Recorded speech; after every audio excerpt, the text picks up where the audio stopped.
எலியா தெரியுமா? எலியா தானாது. எலிசா தெரியுமா? எலிஷா தானாது. இந்த எலியா எலிசா என்கின்ற இரண்டு பேரும் மே எலியா எலிஷா කියන දෙදෙනාම வெவ்வேறு சந்தர்ப்பங்களிலே විවිධ අවස්ථාවන්වලදී செத்து போன இரண்டு பையன்மார்களை உயிரோடு எழுப்பினார்கள். මේ කියාවු පුද්ගලයන් දෙදෙනෙක්ව උත්සාහ කියන්නේ නැගිටවුවා. Elijah and Elisha brought to life two dead boys in their ministries. Now I'm going to combine these two stories and draw out certain principles to elucidate the scenario and the subject that we need to learn through those. இந்த இரண்டு சம்பவங்களிலும் இருந்து சில விஷயங்களை உங்களுக்கு நான் சொல்ல போகிறேன். இப்போ முதலாவது எலியா ஒரு செத்து போன ஒரு பையனை உயிரோடு எழுப்பினது 1 ராஜாக்கள் 17 இருக்கிறது. පළවෙනි එක එලියා වෙලා එක කියන්නේ පුද්ගලයෙක් මරණය නැගිටවලා ඒක රාජාවේ 17 වෙනි පරිච්ඡේදයේ තියෙනවා. எலிசா ஒரு பையனை உயிரோடு எழுப்பியது 2 ராஜாக்கள் 4வது அதிகாரத்தில் 8ஆம் வசனத்தில் இருந்து இருக்குது. එලිෂා වෙලා තව එක පුද්ගලයෙක්ව මරණය නැගිටවලා ඒ වෙලා දෙක රාජාවේ 4 වෙනි පරිච්ඡේදයේ තිබෙනවා. Elijah brought to life a dead young man in 1 Kings chapter 17 verse 7 following. I'm not going to read the whole thing. You better read it in your homes. And then Prophet Elisha brought to life a dead young man in 2 Kings chapter 4 verse 8 following. இப்போ இந்த இரண்டு விஷயங்களையும் நீங்கள் வீட்டில் போய் வாசியுங்கள். මේ සිද්ධි දෙකම අරගෙන ඔබ ගෙදර ගිහලා කියවන්න. நீங்கள் இதே மாத்திரமல்ல, இன்றைக்கு பிப்ரவரி 1வது தினம், කියන්නේ මේ රටේ අද පෙබරවාරි 1 වෙනි දින. இன்றிலிருந்து ஒவ்வொரு நாளும் நீதிமொழிகளில் ஒரு அதிகாரம் வாசிக்க தொடங்குங்கள். අද ඉඳලා ඔබලා හිතෝපදේශ පළවෙනි කියන්නේ එක එක පරිච්ඡේදව කියවන්න පටන් ගන්න. முதலாம் தேதி முதலாம் அதிகாரத்தை படியுங்கள். පළවෙනි දින පළවෙනි පරිච්ඡේදය කියවන්න. இரண்டாம் தேதி இரண்டாம் அதிகாரத்தை படியுங்கள். දෙවෙනි දින දෙවෙනි පරිච්ඡේදය කියවන්න. 28 நாட்கள் இருக்கின்றன. දවස් 28ක් කියනවා. பிப்ரவரியிலே 28 முடிந்து 20ஆம் தேதி කියන්නේ 28 වෙනි දින 28 29 30 34 அதிகாரம் படிச்சு முடிச்சிருங்க. 29 කියනවා පරිච්ඡේද 4ම කියවන ඉවර කරන්න. ஏன்னா நீதிமொழிகளிலே 31 அதிகாரங்கள் இருக்கு. මේ කියව හිතෝපදේශයේ පරිච්ඡේද 31ක් කියනවා. எத்தனை பேர் அதை செய்யறதுக்கு இருக்கும்? කී දෙනෙක් ඒක කරන්නේ? வண்டர்ஃபுல். இன்றைக்கு முதலாம் தேதி தானே, இன்றையோட தொடங்கு. ஓகே, நீதிமொழிகள் முதலாம் அதிகாரத்தை தொடங்க இன்றைக்கு. අද හිතෝපදේශ පළවෙනි පරිච්ඡේදය තුළ ඔබ කරන්න. There are 31 chapters in Proverbs, so start reading Proverbs from today. Today is February 1st, 2009. You can start to read chapter 1 today and then go on one chapter per day. இப்போ இதை நீங்க வீட்டிலே போய் வாசியுங்கள். මේක ගෙදර ගිහලා ඔබ කියවන්න. இந்த இரண்டு கதைகளை நான் உங்களுக்கு சொல்லுகிறேன். මේ කතා දෙකම මම ඔබට කියන්නම්. 2 வாரங்களுக்கு முன்பு நான் உங்களுக்கு கற்றுக் கொடுத்தேன். எலியா காகத்தின் மூலம் சாப்பாடு சாப்பிட்டது. ஞாபகம் இருக்கா? දෙකකට කලින් ඔබට උගන්වනවා එලියා වෙලා කපුටා මගෙන් පෝෂණය ලැබුවා. நான் நல்லா நன்றாக படிச்சு பண்ணோம் இல்லையா? 60 ரூபாய் படிச்சு பண்ணோம். காக்கா கொண்டாந்தா எப்படி கொடுக்கணும் படிச்சோம். ஞாபகம் இருக்கா? අපිට ජනකව අපි ඉගෙන ගත්ත කොහොමද කපුටේ කෙනලා කෑම දුන්නා කොහොමද அப்போ அந்த கேரித் என்கின்ற ஆறு அந்த ஊற்று வற்றினவுடன் ஆண்டவர் சொல்றார், நீ எழுப்பி சீதோன் தேசத்துக்கு போ, அங்கே சாரிபாத் என்ற ஒரு இடத்திலே ஒரு விதவை உனக்கு சாப்பாடு கொடுப்பாங்க. දැන් ඒ කේරිත් කියනවා ඔය ඉංග්‍රීසි කියන පස්සේ දෙවනා සෙලියට කියනවා සිරියොන් කියනවා එක ස්ථානයකට යන්නේ. ඒ ශාරිපත් කියනවා එක රන්දර ස්ත්‍රියක් ඔබට පෝෂණය කරයි කියලා. Now we learned how Elijah was fed by ravens 2 weeks ago. Now Elijah was not fed 2 weeks ago, but we learned about it 2 weeks ago. And then upon the Kerit fountain drying up, God said, now you embark from here, go to Sidon, where a widow in a town called Sarephat will feed you. So Elijah goes to Sidon. அந்த சீதோன் என்கின்ற நகரத்துக்கு எலியா போகிறார். சீதோன் කියනවා නගරේ එළිය යනවා. பஞ்சம், எல்லா இடத்துலயும் மழை இல்லை, பஞ்சம். අනතනම කියන සාගරේ ඇයිද වැස්සන. அப்ப இவர் அந்த சாரிபாத் நகரத்துக்கு வெளியே வந்த பொழுது ඒ සාරිපත් ඒ නගරේ එළියට ආවම පස්සේ ஒரு விதவை விறகு பொறுக்கி கொண்டிருக்கிறாள். එක රන්දරුවා තරමු සොයමින් සිටිනවා. ஒரு களைத்து போய் உட்கார்ந்து තාමත් මහන්සි කියලා ඉඳගෙන அந்த விதவைக்கு சொல்றார், அக்கா எனக்கு ஒரு தண்ணி பணம் தாங்க. ඒ වැන්දකොට කියනවා අක්කා මට පොඩ්ඩක් වතුර ගෙනල්ලා දෙන්න කියලා. அப்ப அந்த அக்கா பார்த்து சரி தண்ணி கொஞ்சம் கொடுப்போன்னு அப்படி திரும்பி போகும்போது இவர் சொல்றாரு, அப்படியே வரும்போது ஒரு ரொட்டி ஒன்று செஞ்சு கொண்டாங்க. ඊපස්සේ වතුර අරගෙන ඉන්න යනකොට මේ කිව්වා එහෙම එනකොට පොඩ්ඩක් පොඩි රොටියක් අරගෙන එන්න කියලා. பிச்சை எடுக்கலாம் பெருமாள் குடிச்சிங்க நான் அனுமானங்கிற மாதிரி அதுக்கு கேட்க எந்த உங்களை திரும்பி சொல்லுது, ஐயா உனக்கு சங்கதி தெரியுமா, நாங்க சாப்பிட்றதெல்லாம் சாப்பிட்டோம், இப்ப பஞ்சம், நாங்க இப்ப கடைசியா கொஞ்சம் மாவும் கொஞ்சம் எண்ணெய் இருக்கு, அதுல நானும் எனக்கு ஒரு மகன் இருக்கிறான், கடைசியா ஒரு ரொட்டி செஞ்சு நாங்க 2 பேரும் சாப்பிட்டு அதுக்கு பிறகு திங்க ஒண்ணு இல்லை, அப்படியே செத்து போறோம். அதுல நீ வேற கேட்கிற, பரவாயில்ல என்ன செய்ய, நீ ஒரு ஊழியக்காரன் என்று சொல்லி அந்த மாவிலே ஒரு ரொட்டி செய்ய அவள் துணிகிறாள். දැන් එයා කියනවා දන්නවද දැන් අපිට සාගතේ තියෙන්නේ නිසා රැස්සක් නැහැ. තියෙන්නේ මේ මෙච්චරයි රොටි මෙච්චරයි කියන පොඩක් දෙන්න. ඒක රොටියක් හදලා එකකින් කාලා අපි දෙන්න මැරෙන්න තමයි යන්නේ. ඉතින් කමක් නැහැ ඔබත් දේව 16 ඒ නිසා ඉතින් මොනවා කරන්නද කියලා ඒ රොටිය හදලා දුන්නා. இல்ல முதல்ல அக்கா அப்படி சொல்லல, முதல்ல சொல்றது நீ என்ன ஐயா நாங்களே ஒண்ணு சாப்பிட்டு சாக போறோம், நீ இதுல வேற வந்து கேட்கறியேன்னு தான் சொல்லிச்சு நம்மள மாதிரி. දැන් ඉස්සලා අක්කා එහෙම කිව්වේ නැහැ. අපි වගේ මොනවද කිව්වේ මොනවද මේකම අපි කාලා යන්නේ මැරෙන්න යනවා. நீங்க சொல்லுறா ஐயா உனக்கு கொடுக்கறதுக்கு இங்க இல்லடி, இங்க நானும் என் பிள்ளையும் கடைசியா தின்னுட்டு சாக போறோம், இதுல வேற நீ வேற. කියන්නේ අයියා දැන් ඔයාට දෙන්න අපේ ගාව මොකුත් නැහැ. කියන්නේ අපේ ගාව තියෙන්නේ දැන් මමයි මේ පුතයි කාලා මැරෙන්න යනවා. ඒක තමයි අපි කාලේ ඉවර මේ කියන්නේ ඔයාලා දන්නේ නැහැ කියලා. ஆனா எலியா சொல்லுறா, දැන් එළිය කියනවා நீ எனக்கு இதை செய்து கொடுத்தால் කියන්නේ ඔබ මට මේක හදලා දුන්නා නම් உன்னுடைய அப்பமும் மாவும் குறையாது, எண்ணெயும் குறையாது. ஆமா யாராவது வாசிங்க 14வது කියන්නේ வசனம். ඔබගේ කියන්නේ පිටින් ඉවර වෙන්නේ නැහැ. වගේම දෙලු ඉවර වෙන්නේ නැහැ කියලා කියනවා. வாசிங்க சீக்கிரம் let's read verse 14. Now you know when Elijah goes and asks the Zarephath widow, can I have a glass of water, and when the woman turns to get some water, he says, can I also have a piece of bread? Now that woman says, now look, there is a huge famine going on in this area, and there is a little bit of flour and a little bit of oil for me to make 2 cakes for my son and I to eat and then die. Now you are coming here to eat another piece. Now we don't have. Then Elijah says in verse 14, he says, for this is what the Lord says, the jar of flour will not be used up and the jug of oil will not run dry until the day the Lord gives rain on the land. வாசிங்க. එළිය ඒක කතා බලන්න. දොස් මුද කියන දෙයට කරන්න. ඒත් දාහතර. මක්නිසා ස්වාමීන් වහන්සේ භූමිය පිට වැස්සෙවන දවස් දක්වා පිටිමුට්ටි ඉවර වෙන්නේවත්, දෙරකලා අඩු වෙන්නේවත් නැත ඊශ්‍රායල් දෙවියෝ ස්වාමීන් වහන්සේ කියන සිටයි කිව්වේ.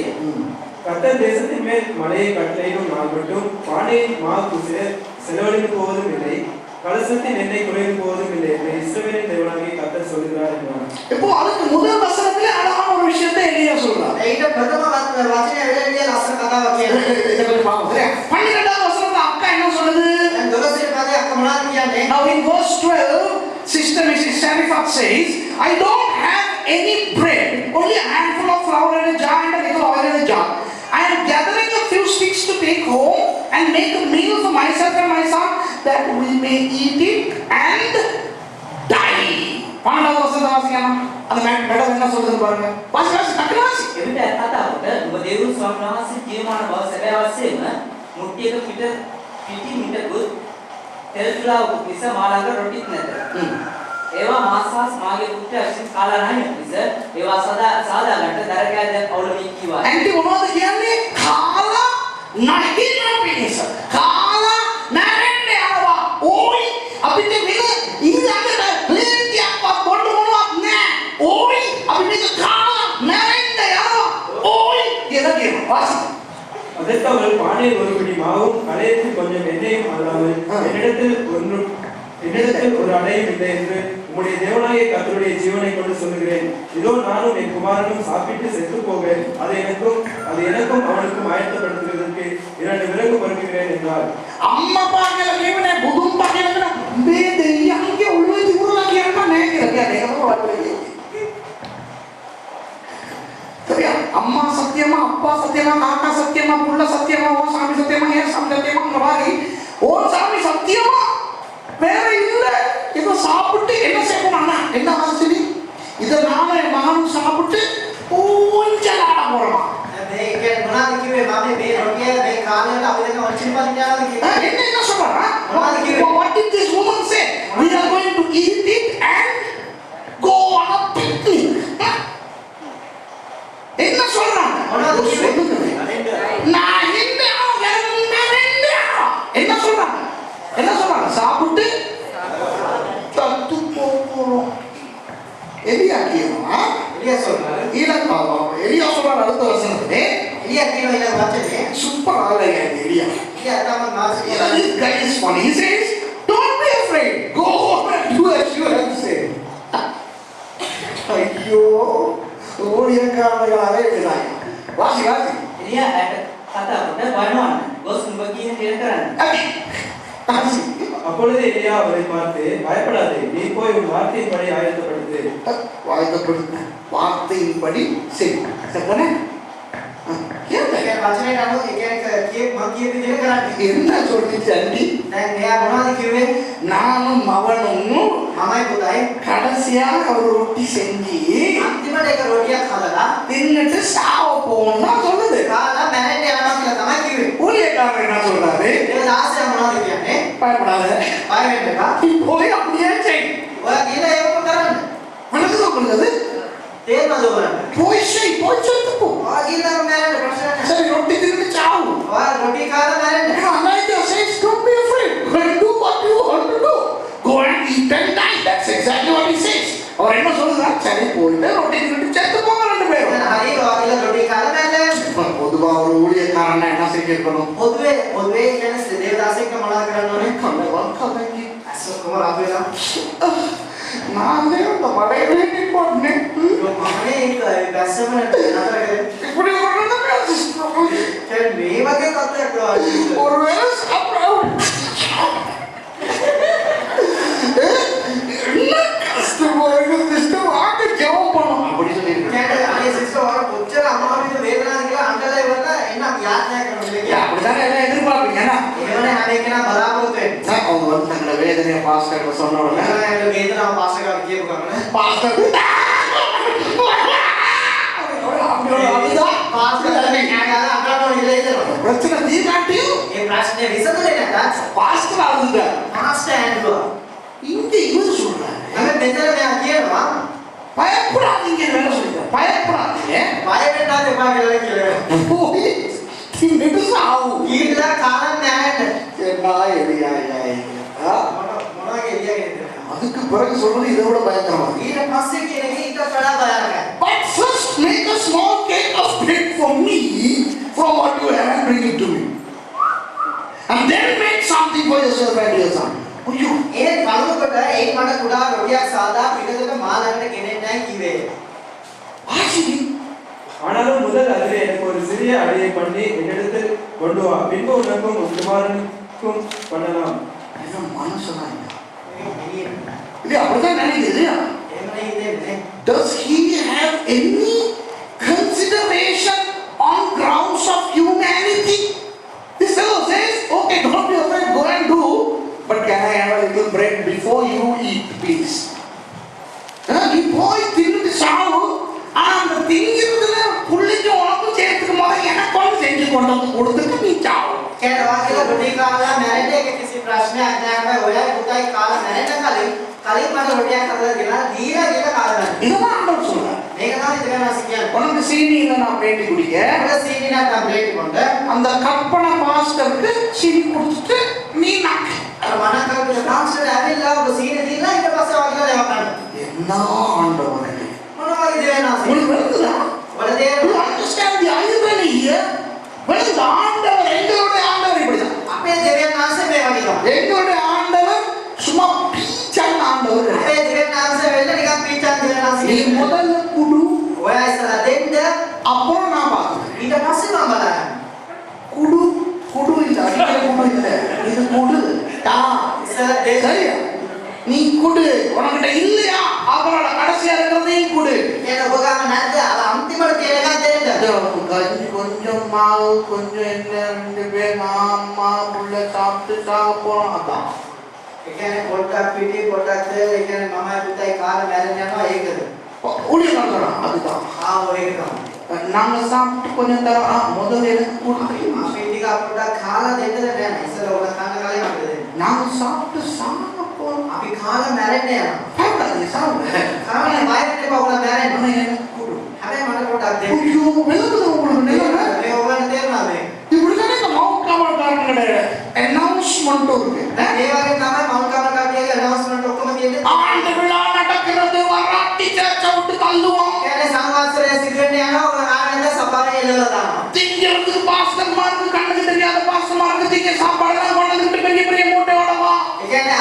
වෙන්නේ ඒ පාස්කස් වලට කන්න දෙන්නේ කියන්නේ ලොකු ලොකු මුට අරගෙන එන්න. ஐயோ குடும்பம்ல තාමත් අපරාධය. தெரியாம அதுதான் நம்ம කියන්නේ දේව වචනේ. කියන්නේ එළියා වගේ. we have to follow the Bible and the Bible is as rigid as it seems. ஆனால் හැබැයි அடுத்த வசனத்தை வாசிப்போம். அவர் என்ன சொல்லுகிறார்? පදේ කියවන්න මොනවද කියන්නේ? இந்த மாவு இனி குறையாது, இந்த எண்ணெய் இனி குறையாது. முதல்ல මේ வாசிப்போம். පිටිය අඩු වෙන්නේ නැහැ, මේ තෙල් අඩු වෙන්නේ නැහැ. முதல்ல வாசிச்சோம். அதான் நம்ம வாசிச்சோம். Now that's what we read. And then Elijah says, you know what? If you do this, your flour and your oil will never run out.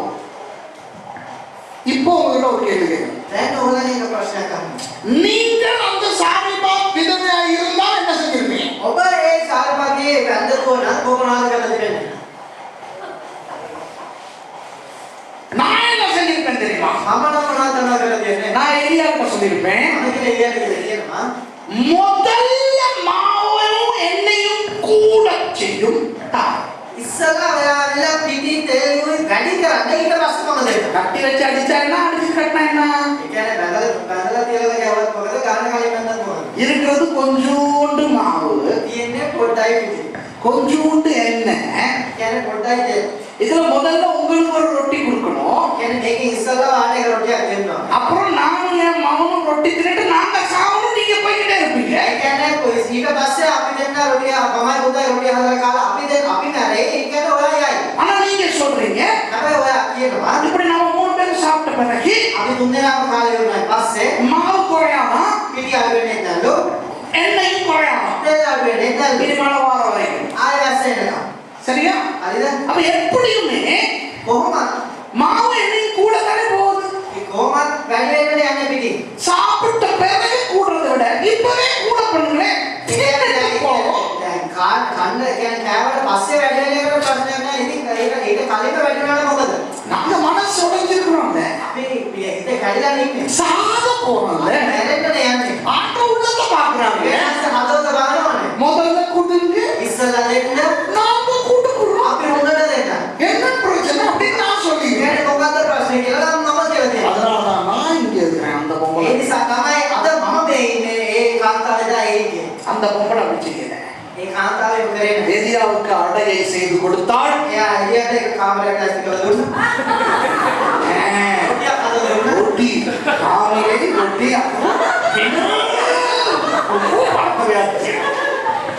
அறை அல்ல, அடை. அடை அடை அடை சாப்பிட்டியா? அடை வடை இல்லை, அடை. முதலில் ஒரு அடையை செய்து கொடுக்கிறாள் எலியாவுக்கு. ඉස්සලා එක රොටියක් එළියට හදලා දෙනවා. அப்புறம் இன்னும் 2 அட்டை செய்து அம்மாவும் மகனும் சாப்பிடுறாங்க. ඊට පස්සේ දෙදෙනා කියන්නේ රොටි දෙකක් හදලා මමයි පුතයි කනවා. அதுக்கு பிறகு அவர்களுக்கு மாவும் எண்ணெயும் குறையது. ඊට පස්සේ ඒගොල්ලන්ට පිටි තෙලුයි අඩු වෙනේම නැහැ. ஆமென். பாத்தீங்களா? அப்போ என்ன இந்த ஆண்டவருடைய சிஸ்டம் தெரியுமா? දෙවියන් වහන්සේගේ මේ කියන්නේ ක්‍රියාව කොහොමද දන්නවද?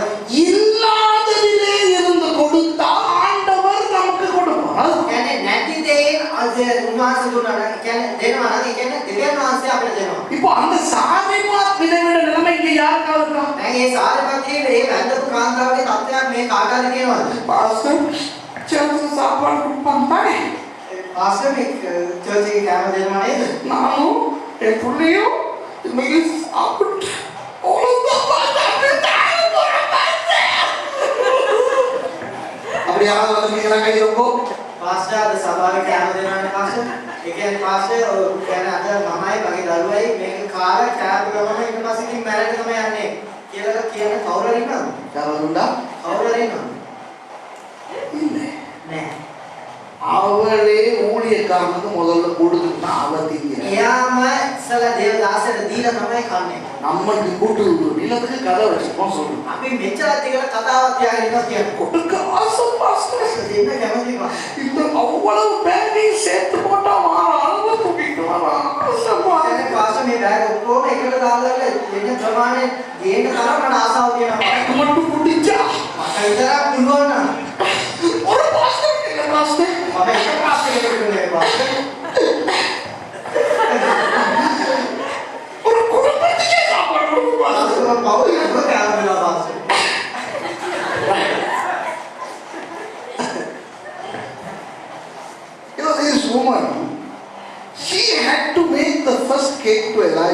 then make 2 more cakes for her and her son, and then die.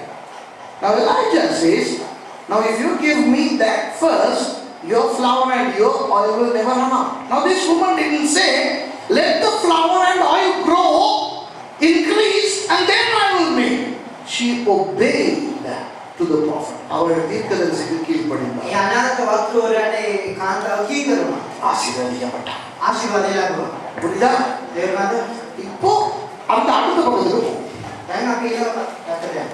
2 ராஜாக்கள் 4வது அதிகாரத்திலே ඒක රාජාවලිය 4 වෙනි පරිච්ඡේදයේ ஷூனேம் என்கின்ற ஒரு ஊர் இருந்தது. ශුනේම් කියලා එක නුවරක් තිබුණා. There was a town called Shunem in 2 Kings chapter 4, and Elisha visits that town quite often. Elisa நான் 2 கதைகள் சொல்றேன். இது 2வது கதை. எலிசா சூனேம் என்கின்ற ஊருக்கு போகிறார். එලිෂා කියලා ශුනේම් කියනවා ඒ ස්ථානයට යනවා. அங்கே ඒ ස්ථානයේ ஒரு பணக்கார பெண் இருந்தார். එක ධනවත් කාන්තාවක් இது සිටියා. பணக்கார பொண்ணு. මෙයා වෙලද ධනවත් කාන්තාවක්. இவருடைய இவன் விதவை அல்ல. මෙයා වෙලද වැන්දපුවක් නෙවෙයි. இவருடைய கணவனுக்கு நிறைய காணிகள் எல்லாம் இருந்தன. මේගොල්ලන්ට හොඳ දේවල් තිබුණා. அப்போ இவன் பெரிய பணக்காரி. මෙයා හොඳ ධනවත් කාන්තාවක්. அப்போ அங்கே ஒரு நாள் இந்த one day Elisha verse 8 went to Shunem, and a well-to-do woman was there who urged him to stay for a meal. So whenever he came by, he stopped there to eat. வாசிங்க 8வது வசனம். අටේ පදේ කියනවා. එක් දවසක් එලිසා සුනේමිය ගියේ. ඒ සිටු උත්තම ස්ත්‍රියගේ කෑම කන්න ඔහුට පෙරත්ත කළාය. මෙසේ ඔහු යන එන සෑම විටම කෑම කන්න නිසා ඒ යාවුනේ. பின்பு ஒரு நாள் எலிசா சூனேமுக்கு போயிருக்கும் போது அங்கே இருந்து கணபுரத்திய ஒரு ஸ்திரீ அவனை போஜனம் பண்ண வந்து கேட்டுக்கொண்டார். அப்படியே அவன் பயணப்பட்டு வருகிற போதெல்லாம் போஜனம் பண்ணும்படி அங்கே வந்து தங்குவான். இப்போ சில நேரம் சில பேருக்கு සමහර කටේ සමහර අවස්ථාවලදී ஐயோ ஊழியக்காரங்க எங்களை பார்க்க வர்றாங்க இல்லையே, අනේ දේවදාසයන් අපේ බලන්නේ නැහැ. ஏன் இவ்வளவு வராங்க இல்லைன்ற ஒரு வேதனை இருக்கு. ඇයි මේගොල්ලන් අපේ බලන්නේ නැහැ කියනවා වේදනාවක් තියෙනවා. சிம்பிள். තමයි ලේසි. இந்த இடத்துல எலிசா ஒரு நாள் போறான். මේ ස්ථානයේ එක එලිෂා එක දවසක් කරනවා. சூனேம்ல இருந்த ஒரு ஆன்ட்டி சொல்லிட்டு வந்து சாப்பிடுங்கன்னு. මේ ඉඳලා ඒක ඇන්ටිනි කියන එක කාලයක් කියලා. இவர் முதல்ல ஏறான்னு சொல்லி இருக்கணும். මම ඉස්සෙල්ලාම බෑග් එකක You know, තියෙනවා. when Elisha was invited by this woman of Shunem, I think he must have said no. Why? Because it says, who urged him to stay for a meal. Tamil என்ன நான் சொல்றது, வருந்தி கேட்டுக்கொண்ட அப்படி இருக்கா. அப்ப ஏதாவது இவர் சொன்னனால ஐயோ ப்ளீஸ் பாஸ்டர் வாங்க பாஸ்டர் சாப்பிட வாங்க பாஸ்டர்னு கூப்பிட்டு கரெக்ட் பண்ணி தான் கூட்டிட்டு போயிருக்காங்க. කියන්නේ එලිෂා ඇවිල්ලා බෑග් කියලා තියෙන්නේ නැති. ඒ නිසා තමයි මේ ස්ථානයේ කියනවා ඒ කාන්තාව ඔහුට පෙරත්ත කළා කියලා. ඒ කියන්නේ අනේ ඉන්නකෝ කියලා කියන්නේ. ஆனா ஆன்ட்டி நல்லா பணக்காரிக்கான சூப்பரா சமைச்சு போட்டிருப்பாங்களா. හැබැයි ඇන්ටි හොඳට ධනවත් නිසා හොඳට උයලා දාන්නේ. மாப்பிள்ளைக்கு பிச்சுக்கிட்டு போச்சு. மொத்த தடவை என்ன செய்யறாரு, ஏழாவதுங்கிறாரு. அப்புறம் சொல்லுது அவர் போற அந்த பிடிச்சி நிற்கும் போவார். ඒ කියන්නේ ඉස්ලාම යා කියනවා මම ඉන්න බෑග් කියලා. ඊට පස්සේ යන්නේ හැම අවස්ථාවෙම ඒ කියලා තමයි කියනවා. அவ்வளவுதே. ஊழியக்காரன் வீட்டுக்கு வரணுமா, அதுல ஒரு சாப்பாடு போட்டா நம்ம வந்துட்டு போறோம். ඒ කියන්නේ මොනවද? ඒ කියන්නේ දේවදාසය එනකොට හොඳට ලාභ ගන්න දුන්නා නම් ඊට පස්සේ හැමදාම වෙන්නේ. அப்புறம் சொல்லக்கூடாது, ඊට පස්සේ කියනවා திங்க போட்டா மட்டும் வருவாரு. මෙයා කන්න දුන්න විතරක් කියනවා. நாங்க எலிசா மாதிரி திங்க போட்டா ඒ කියන්නේ ඔව් අපි එලිෂා වගේ කන්න දුන්නා නම් අපි එනවා.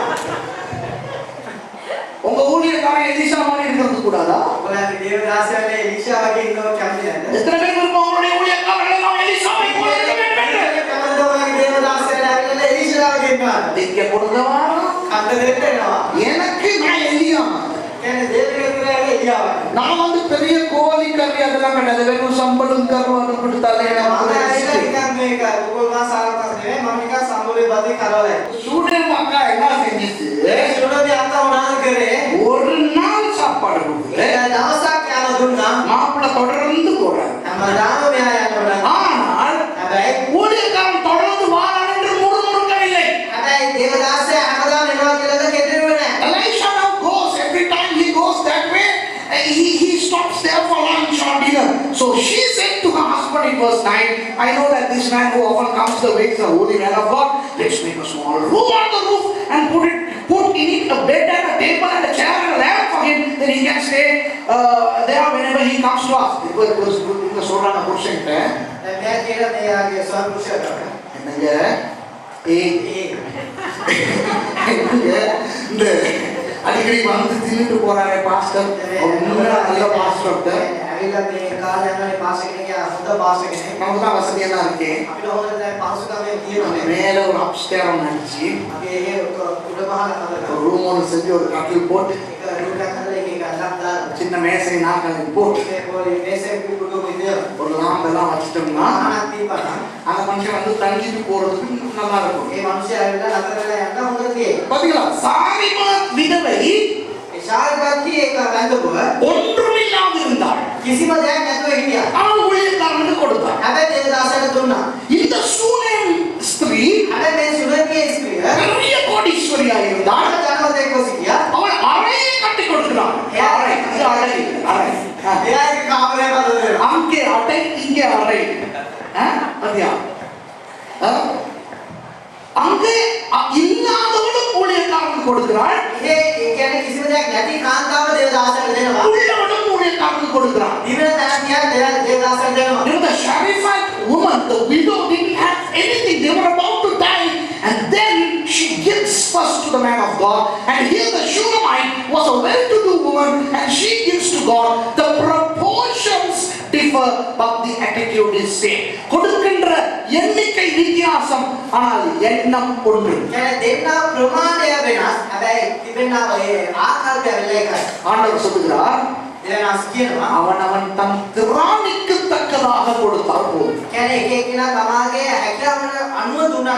சம்பளம் சோறும் கொடுக்கக்கூடியவன் கோழி இறைச்சி கொடுக்க தேவையில்லை. ஆனால் நிறைய வசதி இருக்கிறவர்கள் சம்பளம் சோறும் கொடுக்கிறது. இதுதான் ஆண்டவருடைய சட்டம். இப்போ என்ன நடக்கிறது? அங்கே சாரிபாத் விதவையினுடைய மகன் செத்து போகிறான். இந்த சூனேமியாருடைய மகனும் செத்து போகிறான். என்ன தெரிகிறது? பணம் இருக்கிறதோ இல்லையோ, வசதி இருக்கிறதோ இல்லையோ, எந்த தேசத்தை சேர்ந்தவர்களா இருந்தாலும் ஒரே விதமான பிரச்சனை தான் எல்லாருக்கும் வரும். The widow in Sharifat lost her son who died, and the Shunammite woman lost her son who died. So this tells me that if you are educated or illiterate, if you are rich or poor, if you live in Sri Lanka or elsewhere, the problems are same. அங்கே விதவையுடைய மகன் செத்து போகிறான், இங்கே பணக்காரனுடைய மகன் செத்து போகிறான். புரியுதா? எலியா என்ன செய்கிறான்? எனக்கு சாப்பாடு கொடுத்த அந்த பெண், எனக்கு நல்லது செய்த அந்த பெண் தன் பிள்ளையை இழந்து விட்டாள். தன்னிடத்துல ஓடி வந்து கதறினாள். பிறகு வாசிச்சு பாருங்க, காலை குடிச்சு கதறான் அந்த பொம்பளை. அங்க என்னைக்கோ செத்துருப்போமே, அவங்களை காப்பாத்துனீங்க, என் புள்ள மட்டும் செத்து போயிட்டாங்க. எலியாவுடைய மனம் உருகுகிறது. எலியாவை பராமரித்த பெண் அழும் பொழுது எலியாவுடைய மனம் உருகுகிறது.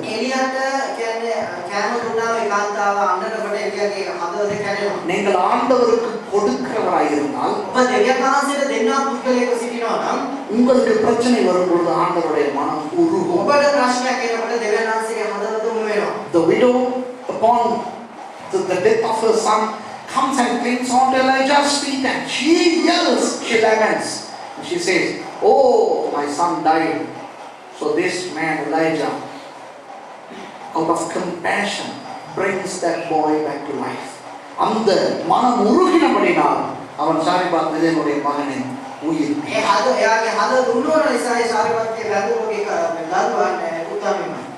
சூனேமியாவுக்கு நடந்தது. அவளுக்குள்ளே இருக்குது. ஒரு நாள் எலிசாவே கேட்பார் அந்த வேலைக்காரனை கூப்பிட்டு, இவ்வளவு நல்லா எங்களை கவனிக்கிறாங்க, ஏதாவது நன்மை செய்யணுமே. அப்பதான் கேகாசி சொல்றான், ஐயோ எங்களுக்கு புள்ள இல்ல, ரொம்ப வயசாச்சு பிள்ளை இல்லை. ඒකට තමයි ගෑස් කියන්නේ මේගොල්ලන්ට මේ දරුවෙක් නැහැ. அவ வந்து கேட்கவே இல்லை, சுடவே வந்து கேட்கவே இல்லை. මේ කාන්තාව වල ඇහුවේම නැහැ. ஆனால் හැබැයි எலிசா சொல்கிறார் அடுத்த வருஷம் அவனுக்குள்ள இருக்கும். එලිෂා කියනවා අනිත් අවුරුද්දේ අපිට දරුවෙක් ඉන්නවා. அவன் பிறந்தான், පුතේ ඉපදුණා. வளர்ந்தான். වාදනය වුණා. ஆனால் அம்மா தலைவலின்னா பாவம் பயசுக்கு போயிடும். ඒක දවසක් අම්මා හොදවලින් කිව්වා මම මැරෙන්න. சூனியமியால் தன் கணவனுக்கு கூட சொல்லவில்லை. ශුනේමිය තමගේ ස්වාමි පුරුෂයාට කිව්වේ නැහැ. கணவனுக்கு சொல்லி இந்த பெரிய மரண மாதிரி ஆக்கிறத விட போய் சொல்ற அத்தான் எனக்கு ஒரு கழுதையும் ஒரு வேலைக்காரனும் கொடுங்க. அவர் கொடுத்தாரு, எடுத்துட்டு போறான் கர்மை பருவத்துக்கு. எலிசாவை பார்த்து කියන්නේ අරුණාද කරන්නේ ස්වාමි පුරුෂයෙක් කියලා නිකන් මලකයක් කරනවට වඩා කියන මට එක කොටුවෙක් දෙන්න මම වැඩකාරයෙක් දෙන්න කියලා අරගෙන ගියා කර්මේ පර්වතයට. ஏதோ ஒரு கதையை வாசி பாருங்க, நீட்டமான ஒரு கதை. ඒක ලොකු දිග කතාවක් කියලා බලන්න. எலிசா போய் அந்த மகனை உயிரோடு எடுத்துக்கொண்டார். එලිෂා කියනවා ඒ පුතාව ඉල්ලලා නැගිටිනවා. நான் ஒரே ஒரு கேள்வி கொடுத்து கேட்கிறேன். මම එකම ප්‍රශ්නයක් ඔයගොල්ලන්ගෙන් சாலிபாத் விதவைகளுடைய விசுவாசமா தன்னுடைய செத்த மகனை எழுப்பியது? ශාරිපත් ඒ කාන්තාවගේ ඇදහිල්ලද තමගේ පුතාව නැවත නැගිටිනවා. Was it the faith of the Zarephath widow which brought back her dead son to life? No. அவள் விசுவாசம் அல்ல. එයාගේ ඇදහිල්ල නෙමෙයි. ஆனால் அவள் கொடுத்ததால் අය දුන්න නිසා ஊழியக்காரன் மூலம் ஆண்டவர் அவளுக்கு பெரிய ஆசீர்வாதம் கொடுத்தார். දේවදාසයා මගෙන් උන්වහන්සේ ඒ කියන්නේ ඇයට හොඳ ලොකු ආශිර්වාදයක් ලැබුණා. சூனியமியாளுடைய விசுவாசமா அந்த பிள்ளையை உயிரோடு கொண்டு வந்தது. ඒ කාන්තාවගේ ඒ ඇදහිල්ලද ඒ දරුවා නැගිට්ටාවේ. நீங்க சொல்லலாம் விசுவாசத்துக்கு தானே குழந்தை எடுத்துட்டு போறாங்க. කියන්නේ ඔබ කියනවා ඇදහිල්ල නිසානේ ඒ කොටුව අරගෙන යන්නේ. இல்ல ஐயா, எந்த பணக்கார பொம்பளையும் செய்யற மாதிரி திட்டுறது போகுது. ඒ කියන්නේ නෑ ඒ කියන්නේ ඕනම ඒ කියන්නේ කාන්තාවක් කරනවා වගේ පරිණත තමයි කියේ. பணக்கார பொம்பளையும் கண்டிருக்கீங்களா? பணக்கார ஜனங்களை கண்டிருக்கீங்களா? ධනවත් කාන්තාවන්න දැකලා තියෙනවා. கர்த்தருக்கு ஸ்தோத்திரம், அப்படி ஜனங்கள் இங்க இல்ல. ස්වාමීන් වහන්සේ ප්‍රශංසා වේවා එයාගේ කප්පිය මේ. எனக்கு நல்ல அனுபவம் இருக்குது. හොඳට කියන්නේ අනුභව කියන්නේ ஆனா அப்படி சொல்லி எனக்கு வாழாட்ட போய் நான் கண்ணூருக்கு வரணும் விட்டு ஆட்டி இருக்கிறேன். කියන්නේ ඒ වගේ කට්ටිය මම කියන්නේ දෙකතරේ කාටයල්ලා නැත්te වඩන්න කියලා මුදුනාග. இதுக்கு ஊழியக்காரன் ஆசீர்வதிக்கும். මේවල දේවදාසයන් ආශිර්වාද කරනවා. வீட்டுக்கு வாழணும், ගෙදරට එන්න කියන. காணிக்கைலாம் கொடுக்கும். මට ඔක්කොම දෙනවා. அப்புறம் அதுக்கு ஏதாவது பிரச்சனை வந்துட்டா ඊපස්සේ යාට මොනවාරි ප්‍රශ්නයක් ආවම ஊழியக்காரங்களை போட்டு கிள்ளி கிள்ளி கிள்ளி දේවදාසයන් අල්ලලා ඊරාට උනන් හොඳම විදියට ඉවරනවා. நீ கண்ட தரிசனம் தான், ඔයා දැක්ක දර්ශනය நீ තමයි. ஜெபிச்சனால தான். ඔයා යන්නේ කරපු නිසා. சூனே அக்கா புள்ளைய பறி கொடுத்தோன்னே இது போகுது கழுதைய எலிசாகிட்ட. කාන්තාවක් මොනවද කරන්නේ? ඒ වගේම තමයි මේ එළිය බල එලිෂා බලන්න යනවා. போய் சொல்லுது ඊළඟ කියනවා யோ අදෝ ஓ இல்ல யோ மே அந்த மாதிரி நீ அப்படின்னு நினைச்சாங்க. சரி அவன் இதுதான் சான்ஸ்னா அவ செஞ்சா நானும் செய்வோன்ட்டு யோ மே நான் புள்ள வேணும்னு கேட்டேனா? මම තාමේ කොනේ කියලා ඇහුවද? நான் கேட்டேன், அது ஏன் மனுஷன் கேட்டானா? එහෙනම් මම ඇහුවද නැත්නම් මගේ ස්වාමි පුරුෂයාව? அங்க திங்க கொடுத்தோம் உண்மை, කන්න දුන්නා ඇත්ත? காணிக்கை கொடுத்தோம் உண்மை, අකුරු දුන්නා ඇත්ත? ரூம் கட்டி கொடுத்தோம் உண்மை. ආවරයක් හදලා දුන්නා ඒකත් ඇත්ත? உண்மை இல்ல உண்மை பாஸ்டர் உண்மை கொடுத்தா அப்படின்னு நினைப்பாங்க. ஆனா உண்மை. நான் கேட்டனா? මම ඇහුවද? சும்மா இருந்த என்னைய கூப்பிட்டு නිකන් හිටපු මට අනගාලා ஒருத்தர் உனக்கு புள்ள தாராங்க, ස්වාමීන් වහන්සේ වට දරුවේ දෙනවා කියලා කිව්වා. தந்தா தரணும்னு வாங்கிட்டா දුන්න දෙනවා නම් ඒකයි කියලා මම ගත්තා. பறிச்சிட்டு போச்சு. දැන් ඔන්න මිය ගියා. அப்ப அந்த பொம்பளை கூட சொல்லுது எலிசாட்ட, ඒ කාන්තාව කියලා එලිෂාට කියනවා நான் கேட்டனா? මම ඇහුවද? நான் கேட்காம தந்து குட்டி பாத்து வந்தது பாத்து இதை விட சொன்னாங்க. මම ඒ කියන්නේ මම හිතන්නේ නැත ඔයා දීලාවල මම එක නිකන් ඉඳලා දැන් ඔයා දීලාවල දැන් එයා නිකන් මිය ගියා කියලා කියන්නේ. அவளுக்கு விசுவாசம் இருக்குது. එයාට ඇදහිල්ලක් තිබුණේ නැහැ. எலிசா போய் හැබැයි එලිෂා ගිහිල්ලා உயிர் பெற்றுக் கொடுத்தார். එයාට නැවත පණ දෙනවා. என்ன தெரிகிறது? මේකේ මොකද්ද තේරෙන්නේ? கவனிங்க, முடிக்க போறேன் பிரசங்கம். ඉවර කරන්න යන දේශනාව. ஆண்டவர் நன்றி உள்ளவர். ස්වාමීන් වහන්සේ ස්තුතිවන්තද වෙනවා. ஆண்டவர் நம் அனைவரையும் விட கணக்கு விடவும் தெரியும், கணக்கும் தெரியும். ස්වාමීන් වහන්සේ අපි සියලු දෙනාටම වඩා කියන්නේ ගණනුත් දන්නවා ඒ වගේම ගණන් හරින්නත් දන්නවා. அப்போ ஆண்டவருக்கு தான் நாங்கள் இதெல்லாம் கொடுக்கிறோம். ඒ කියන්නේ අනේ දෙවියන් වහන්සේලා තමයි මේ හැම එකක්ම දෙන්නේ. தசமபாகம், දසයෙන් කොටස, காணிக்கை, අඳුරු, உபசரிப்பு, ඒගොල්ලෝ සත්කාර, இந்த மாதிரி உணவு கொடுக்கிறது මේ වගේ කෑම දෙන එක நாம இருந்து கொடுக்கிறோமோ, අපි தியாகின தேவனாக දෙනවද? இல்லாததிலே இருந்து கொடுக்கிறோமோ, නැත්නම් නැති එකෙන් අපි දෙනවද? சபைக்கு கொடுக்கிறோமோ, ஊழியர்களுக்கு கொடுக்கிறோமோ, සභාවට දෙනවද? දේව දාසයන්ට දෙනවද? ஆண்டவருக்கு கொடுக்கிறோம்.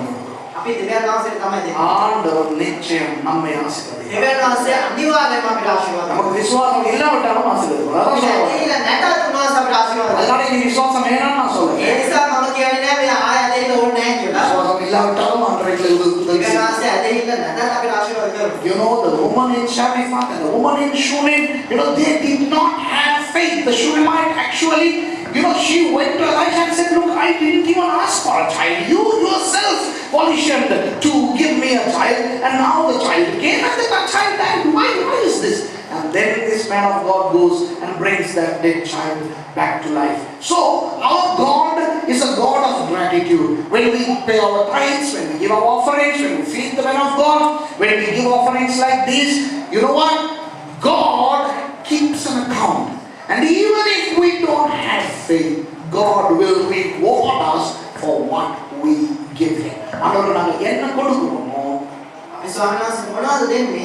அந்த அளவிலே ஆண்டவரை நிறைவேற்றுகிறோம். ස්වාමීන් වහන්සේ ඒ අනුව උන්වහන්සේ අපිට ආශිර්වාද කරනවා. சாரிபாத் விதவைக்கு செத்த மகன் உயிரோடு இருந்தான். ශාරිපත් මේ ගන්ධකොට මියගිය පුත්‍රයා නැවත ඉපදුණා. சூனின் மகனும் பெண்ணினுடைய மகனும் செத்தவன் உயிரோடு ඒ இருந்தான். වගේම ශුනේමිය කාන්තාවගේ දරුවා දැවිලක මියගිය නැවතත් යන එක. இந்த இரண்டு உயிர் தெழுதல்களும் காரணம் என்ன? මේ කියන්නේ නැවත නැහැ කියන්නේ නැවත ඒකට පණයන්නේ ඒක මොකද? ஊழியக்காரர்களுக்கு கொடுத்தவரே දේව දාසයන්ට ඒක දුන්නේ නිසා. கர்த்தர் உங்களை கொடுக்கிறவர்களாக ஆசீர்வதிக்கட்டும். ස්වාමීන් වහන්සේ ඔබව දෙන්නා පුද්ගලයන්ට ආශිර්වාද කරාවේ. இருந்தால் கொடுங்கள், තියෙනවා නම් දෙන්න. இல்லாவிட்டாலும் கொடுங்கள். නැතත් දෙන්න. கர்த்தர் கொடுப்பார். දෙවියන් වහන්සේ දෙන්න. எழுந்து